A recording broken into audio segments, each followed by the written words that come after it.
بسم اللہ الرحمن الرحیم۔ محترم ناظرین، قربانی کا گوشت کتنے دن کھانا جائز ہے؟ یہ اہم سوالات بہت سے لوگوں کے ذہن میں آتے ہیں کہ آخر قربانی کا گوشت کتنے دنوں تک گھر میں محفوظ کر کے رکھ سکتے ہیں اور کھا سکتے ہیں، جبکہ مختلف لوگوں کی مختلف باتیں بھی سننے کو ملتی ہیں۔ ناظرین، کیا واقعی قربانی کا گوشت صرف 3 دن تک کھانا جائز ہے؟ اگر کسی نے فریج میں مہینوں تک گوشت محفوظ رکھا تو کیا وہ گنہگار ہوگا؟ آخر وہ کون سی حدیث ہے جسے سن کر بہت سے لوگ خوف زدہ ہو جاتے ہیں؟ اور کیوں بعض لوگ کہتے ہیں کہ 3 دن کے بعد قربانی کا گوشت رکھنا منع ہے، جبکہ کچھ لوگ پورا سال فریزر میں محفوظ رکھتے ہیں؟ کیا یہ اختلاف صرف غلط فہمی ہے یا اس کے پیچھے کوئی بڑی حکمت چھپی ہوئی ہے؟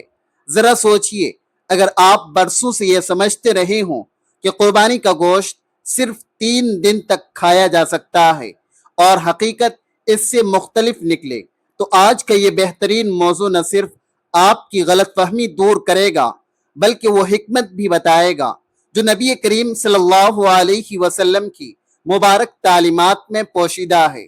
اس لیے ویڈیو کو آخر تک ضرور دیکھیے گا، کیونکہ درمیان میں ہم وہ حدیث بھی سنائیں گے جس کے بعد یہ مسئلہ بالکل واضح ہو جائے گا۔ ناظرین اکرام، قربانی صرف جانور ذبح کرنے کا نام نہیں، بلکہ یہ حضرت ابراہیم علیہ السلام کی عظیم سنت، اللہ کی رضا اور ایثار و محبت کا عملی اظہار ہے۔ اور جب عید الاضحیٰ کے دن گھروں میں گوشت آتا ہے تو اکثر ذہنوں میں ایک ہی سوال گردش کرتا ہے کہ آخر اس گوشت کو کتنے دن تک رکھنا اور کھانا جائز ہے؟ کچھ لوگ فوراً کہہ دیتے ہیں کہ صرف 3 دن، اس کے بعد رکھنا منع ہے، اور بعض لوگ ڈرتے ڈرتے گوشت تقسیم کر دیتے ہیں کہ کہیں گناہ نہ ہو جائے۔ لیکن آئیے دیکھتے ہیں کہ حقیقت کیا ہے۔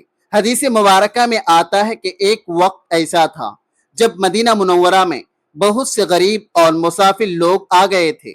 اس وقت نبی کریم صلی اللہ علیہ وسلم نے صحابہ کرام رضوان اللہ علیہم اجمعین کو فرمایا کہ قربانی کا گوشت 3 دن سے زیادہ محفوظ نہ رکھو، تاکہ زیادہ سے زیادہ لوگ اس نعمت سے فائدہ اٹھا سکیں۔ اب ذرا غور کیجئے، یہاں اصل مقصد کیا تھا؟ کیا ہمیشہ کے لیے ممانعت تھی؟ نہیں، بلکہ اس وقت کے حالات کے مطابق غریبوں کی مدد مقصود تھی، کیونکہ اگر ہر شخص اپنا گوشت جمع کر لیتا تو ضرورت مند محروم رہ جاتے۔ پھر کچھ عرصے بعد جب حالات بہتر ہو گئے تو نبی کریم صلی اللہ علیہ وسلم نے ارشاد فرمایا کہ اب کھاؤ، صدقہ کرو اور ذخیرہ بھی کرو، یعنی گوشت محفوظ رکھنا جائز قرار دے دیا گیا۔ سبحان اللہ، یہی اسلام کی خوبصورتی ہے کہ وہ حالات اور ضرورتوں کو بھی سامنے رکھتا ہے۔ افسوس کی بات یہ ہے کہ آج بھی بہت سے لوگ پہلی حدیث سن کر ڈر جاتے ہیں، لیکن دوسری حدیث تک بات پہنچتی ہی نہیں، اور یہی وجہ ہے کہ غلط فہمیاں پیدا ہوتی ہے۔ ذرا سوچئے، اگر گوشت محفوظ رکھنا ہمیشہ کے لیے ناجائز ہوتا تو صحابہ کرام رضوان اللہ علیہم اجمعین کبھی ایسا نہ کرتے، لیکن حدیث سے ثابت ہے کہ بعد میں اجازت دے دی گئی تھی۔ اب یہاں ایک اور سوال پیدا ہوتا ہے کہ اگر گوشت رکھنا جائز ہے تو کیا پورا سال بھی رکھا جا سکتا ہے؟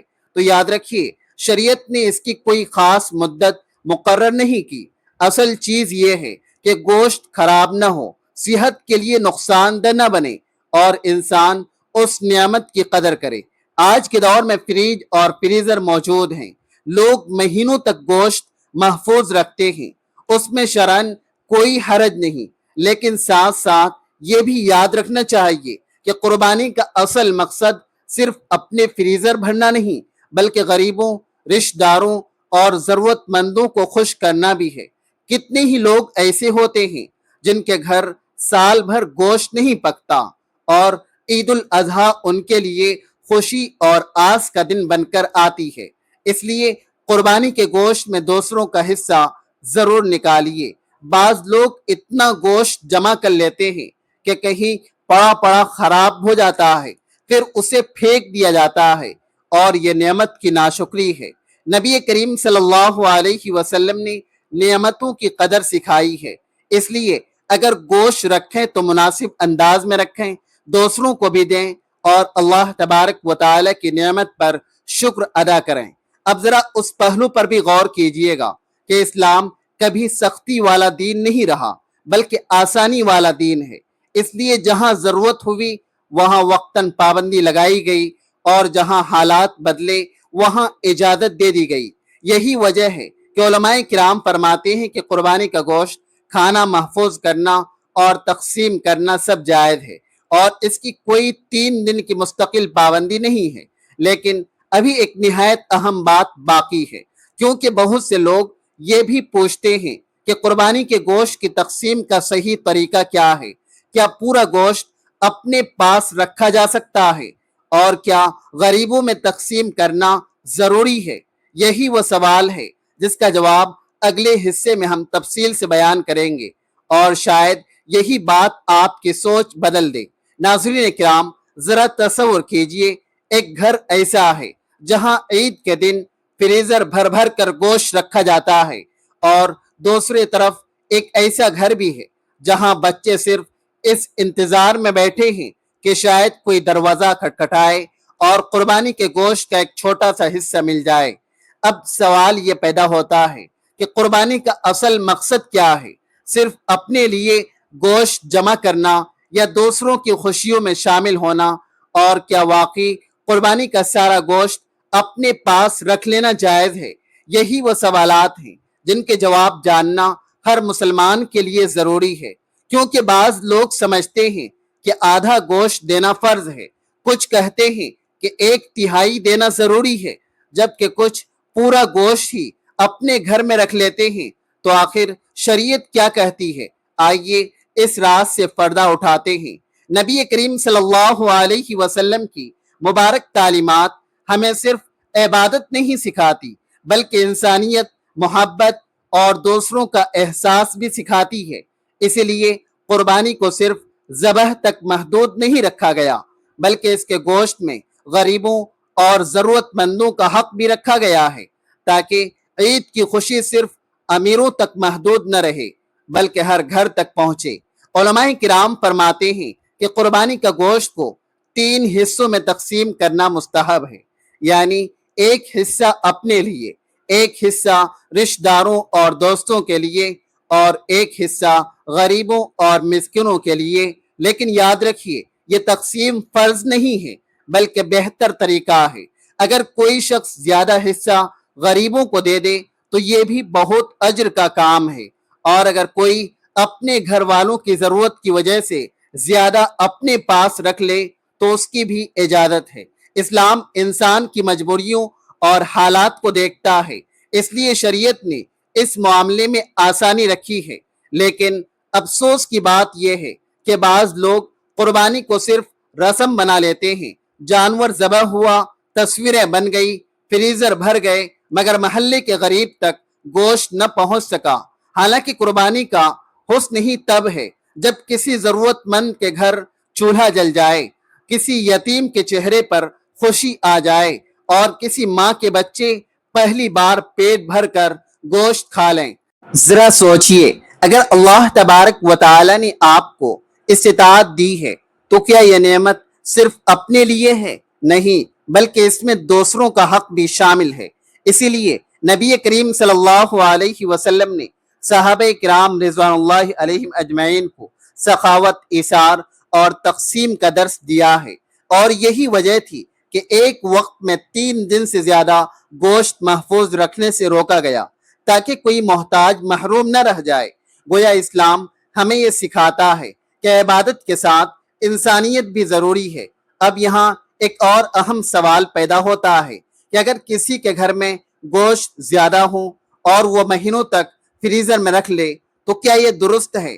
جی ہاں، درست ہے، لیکن شرط یہ ہے کہ گوشت ضائع نہ ہو، کیونکہ اللہ تبارک و تعالی فضول خرچی اور نعمتوں کی بے قدری کو پسند نہیں فرماتا۔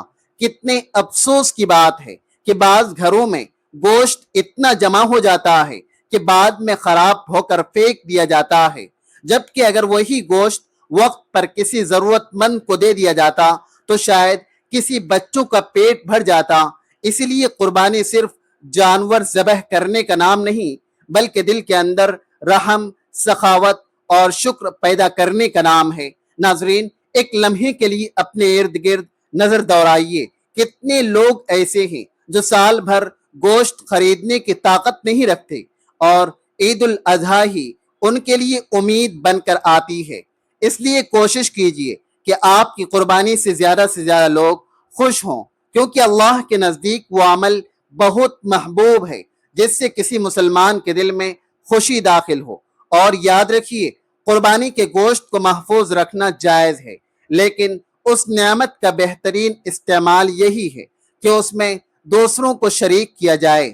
اب شاید آپ کے ذہن میں ایک اور سوال آ رہا ہوگا، اور یہ سوال بہت اہم ہے کہ کیا قربانی کا گوشت غیر مسلموں کو دیا جا سکتا ہے؟ اور اگر دیا جا سکتا ہے تو اس کی کیا حکمت ہے؟ یہی وہ مسئلہ ہے جس پر بہت کم لوگ صحیح معلومات رکھتے ہیں، اور اگلے حصے میں ہم اسی حقیقت کو تفصیل سے بیان کریں گے۔ اس لیے اگلا حصہ ضرور دیکھیے گا، کیونکہ اب بات ایک نہایت دلچسپ موڑ لینے والی ہے۔ ناظرین اکرام، ذرا ایک لمحے کے لیے تصور کیجئے، آپ کے ہاتھ میں قربانی کا گوشت ہے، دروازے پر ایک ضرورت مند کھڑا ہے، لیکن وہ مسلمان نہیں ہے۔ اب دل میں فوراً ایک سوال پیدا ہوتا ہے کہ کیا اسے قربانی کا گوشت دینا جائز ہے؟ کہیں ایسا تو نہیں کہ ثواب ضائع ہو جائے، یا پھر شریعت نے اس بارے میں کوئی خاص حکم دیا ہے؟ یہی وہ سوال ہے جو ہر سال عید الاضحیٰ کے موقع پر ہزاروں ذہنوں میں گردش کرتا ہے، مگر افسوس کہ بہت سے لوگ سنی سنائی باتوں پر عمل کرتے ہیں اور اصل حقیقت تک پہنچ ہی نہیں پاتے۔ اور آج ہم اسی پردے کو ہٹانے والے ہیں۔ اسلام صرف مسلمانوں کے ساتھ حسن سلوک کا درس نہیں دیتا، بلکہ انسانیت کے ساتھ بھلائی سکھاتا ہے۔ یہی وجہ ہے کہ قرآن اور سنت میں پڑوسیوں، مسکینوں اور انسانوں کے حقوق پر بار بار زور دیا گیا ہے، وہ کسی بھی مذہب سے تعلق رکھتے ہوں۔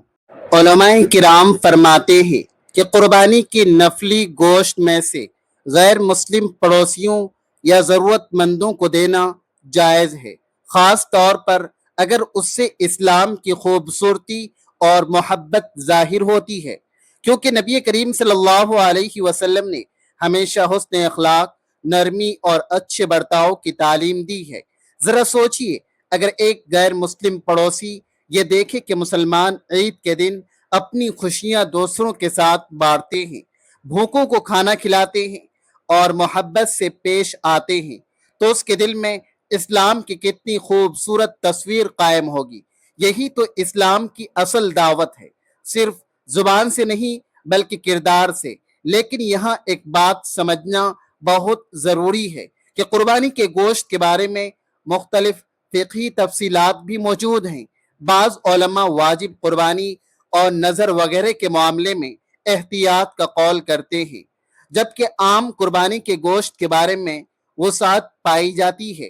اس لیے بہتر یہی ہے کہ انسان اپنے علاقے کے معتبر عالم دین سے بھی رہنمائی لے، لیکن عمومی طور پر حسن سلوک اور پڑوسیوں کے ساتھ بھلائی کی اجازت دی گئی ہے۔ افسوس کی بات یہ ہے کہ بعض لوگ دین کو صرف سختی سمجھ لیتے ہیں، حالانکہ نبی کریم صلی اللہ علیہ وسلم کی زندگی رحمت، آسانی اور اخلاق سے بھری ہوئی تھی۔ آپ صلی اللہ علیہ وسلم نے تو جانوروں تک کے ساتھ رحم کا حکم دیا، پھر انسانوں کے ساتھ نرمی اور بھلائی کیوں نہ ہو؟ قربانی کا اصل پیغام ہی یہی ہے کہ انسان اپنے دل سے بخل، غرور اور خود غرضی نکال دے۔ ذرا حضرت ابراہیم علیہ السلام کی قربانی کو یاد کیجئے، وہاں صرف جانور ذبح نہیں ہوا تھا، بلکہ اللہ کے حکم کے سامنے اپنی سب سے محبوب چیز قربان کرنے کا جذبہ تھا، اور یہی جذبہ آج بھی ہر مسلمان سے مانگا جاتا ہے۔ اگر ہمارے فریزر بھر جائیں مگر ہمارے دل خالی رہ جائیں تو پھر قربانی کی روح کہاں باقی رہتی ہے؟ کتنے لوگ ہیں جو عید کے دن صرف اس انتظار میں ہوتے ہیں کہ کوئی انہیں بھی یاد کرے، کوئی ان کے بچوں کے لیے گوشت لے کر آئے، کوئی ان کے دروازے پر دستک دے۔ اور کتنی عجیب بات ہے کہ بعض اوقات ہم دور والوں کو تو یاد رکھتے ہیں مگر اپنے قریب کے غریب پڑوسیوں کو بھول جاتے ہیں۔ ناظرین، قربانی صرف عبادت نہیں بلکہ ایک پیغام ہے، محبت کا احساس اور انسانیت کا۔ اور یاد رکھیے، اللہ کے نزدیک وہ دل بہت قیمتی ہے جو دوسروں کے لیے نرم ہو۔ اب یہاں ایک اور نہایت اہم سوال پیدا ہوتا ہے، اور شاید یہی سوال سب سے زیادہ حیران کرنے والا ہے۔ کیا قربانی کا گوشت بیچنا جائز ہے؟ بعض لوگ کھال بیچتے ہیں، کچھ لوگ گوشت کے بدلے قصائی کو حصہ دے دیتے ہیں، اور کچھ لوگ اس معاملے میں ایسی غلطیاں کر بیٹھتے ہیں جن سے ان کی قربانی کا ثواب متاثر ہو سکتا ہے۔ آخر شریعت اس بارے میں کیا کہتی ہے؟ یہی وہ اہم مسئلہ ہے جس پر اگلے اور آخری حصے میں ہم تفصیل سے بات کریں گے، اور یقین مانیے یہ معلومات ہر قربانی کرنے والے مسلمان کو ضرور معلوم ہونی چاہیے۔ ناظرین کرام، ذرا تصور کیجئے، ایک شخص نے بڑے شوق سے قربانی کا جانور خریدا، اللہ کے نام پر ذبح کیا، لیکن پھر انجانے میں ایک ایسی غلطی کر بیٹھا جس کے بارے میں اسے اندازہ بھی نہ تھا، اور علماء نے فرمایا کہ اس عمل سے قربانی کے اجر میں کمی آ سکتی ہے۔ آخر وہ غلطی کیا ہے؟ کیا قربانی کا گوشت بیچنا جائز ہے؟ کیا قصائی کو مزدوری کے بدلے گوشت دینا درست ہے؟ اور قربانی کی کھال کا صحیح حکم کیا ہے؟ یہی وہ سوالات ہیں جن کا جواب جاننا ہر مسلمان کے لیے ضروری ہے، کیونکہ اکثر لوگ لا علمی میں وہ کام کر جاتے ہیں جن سے بچنے کا حکم دیا گیا ہے۔ نبی کریم صلی اللہ علیہ وسلم کی مبارک تعلیمات ہمیں قربانی کے ہر پہلو کی رہنمائی دیتی ہے، اور انہی تعلیمات میں یہ بھی بتایا گیا ہے کہ قربانی خاص اللہ کی رضا کے لیے ہونی چاہیے۔ اس میں دنیاوی لالچ یا تجارت کا رنگ شامل نہیں ہونا چاہیے۔ اسی لیے فقہائے کرام فرماتے ہیں کہ قربانی کے گوشت کو بطور تجارت بیچنا درست نہیں ہے، یعنی اگر کسی نے قربانی اس نیت سے کی کہ بعد میں گوشت بیچ کر فائدہ کمائے گا تو یہ قربانی کی روح کے خلاف ہے۔ اسی طرح ایک اہم مسئلہ قصائی کی اجرت کا بھی ہے۔ بعض لوگ قصائی کو مزدوری کے بدلے گوشت دے دیتے ہیں اور سمجھتے ہیں کہ یہی کافی ہے، حالانکہ حدیث میں آتا ہے کہ قصائی کی اجرت الگ دی جائے۔ قربانی کے گوشت میں بطور ہدیہ دینا ایک الگ بات ہے، لیکن اسے مزدوری قرار دینا درست نہیں ہے۔ ذرا غور کیجئے، اسلام کس قدر باریک انداز میں نیتوں اور معاملات کی اصلاح کرتا ہے۔ اسی طرح قربانی کی کھال کا مسئلہ بھی بہت اہم ہے۔ کھال کو صدقہ کرنا، کسی ضرورت مند کو دینا یا رفاہی کاموں میں استعمال کرنا جائز ہے، لیکن اسے ذاتی نفع کے لیے بیچ کر اپنی جیب میں رقم ڈال لینا مناسب نہیں سمجھا گیا ہے۔ کتنے افسوس کی بات ہے کہ بعض لوگ قربانی کے اس عظیم عمل کو صرف رسم یا فائدے کا ذریعہ بنا لیتے ہیں، حالانکہ اللہ تبارک و تعالی قربانی کے گوشت یا خون کو نہیں بلکہ دلوں کے تقوی کو دیکھتا ہے۔ قرآن مجید میں اللہ تبارک و تعالی فرماتا ہے کہ نہ ان کا گوشت اللہ کو پہنچتا ہے اور نہ خون، بلکہ تمہارا تقوی اس تک پہنچتا ہے۔ سبحان اللہ، کیا خوبصورت پیغام ہے، یعنی اصل چیز دل کا اخلاص ہے۔ ناظرین، قربانی ہمیں صرف جانور ذبح کرنا نہیں سکھاتی، بلکہ یہ سکھاتی ہے کہ اللہ کی رضا کے سامنے اپنی خواہشات قربان کر دو، اپنے دل سے خود غرضی نکال دو، دوسروں کے لیے آسانیاں پیدا کرو اور نعمتوں پر شکر ادا کرو۔ یہی وجہ ہے کہ نبی کریم صلی اللہ علیہ وسلم نے قربانی کے گوشت کو کھانے، محفوظ کرنے اور دوسروں میں تقسیم کرنے کی اجازت دی، تاکہ انسان خود بھی فائدہ اٹھائے اور دوسروں کو بھی فائدہ پہنچائے۔ اب آپ خود سوچئے، اگر ایک طرف کوئی شخص فریزر بھر بھر کر گوشت جمع کرے اور دوسری طرف اس کے آس پاس غریب لوگ بھوکے رہ جائیں تو کیا یہ قربانی کا مقصد پورا ہوگا؟ ہرگز نہیں۔ قربانی کا اصل حسن تو تب ہے جب کسی یتیم کے چہرے پر مسکراہٹ آئے، کسی بیوہ کے گھر چولہا جلے اور کسی غریب کے بچے خوشی سے کہیں کہ آج ہمارے گھر بھی گوشت پکا ہے۔ یہی وہ جذبہ ہے جو اسلام ہمیں سکھاتا ہے۔ اور اب آخر میں اس سوال کا واضح جواب یاد رکھ لیجئے جس سے ہم نے اس موضوع کا آغاز کیا تھا کہ قربانی کا گوشت صرف 3 دن تک کھانے کی پابندی ہمیشہ کے لیے نہیں تھی، بلکہ خاص وقت اور ضرورت کے تحت تھی۔ بعد میں نبی کریم صلی اللہ علیہ وسلم نے خود اجازت فرما دی کہ کھاؤ، دوسروں کو کھلاؤ اور محفوظ بھی کرو۔ لہٰذا آج کے دور میں فریج یا فریزر میں گوشت محفوظ رکھنا جائز ہے، بشرط کہ وہ ضائع نہ ہو اور انسان دوسروں کے حقوق کا بھی خیال رکھے۔ اللہ تبارک و تعالی ہمیں قربانی کی اصل روح سمجھنے، اخلاص کے ساتھ عمل کرنے اور اپنی نعمتوں کو دوسروں کے ساتھ بانٹنے کی توفیق عطا فرمائے۔ آمین یا رب العالمین۔ ناظرین، کمنٹ باکس میں اللہ تبارک و تعالی کے 99 ناموں میں سے ایک نام ضرور ٹائپ کریں۔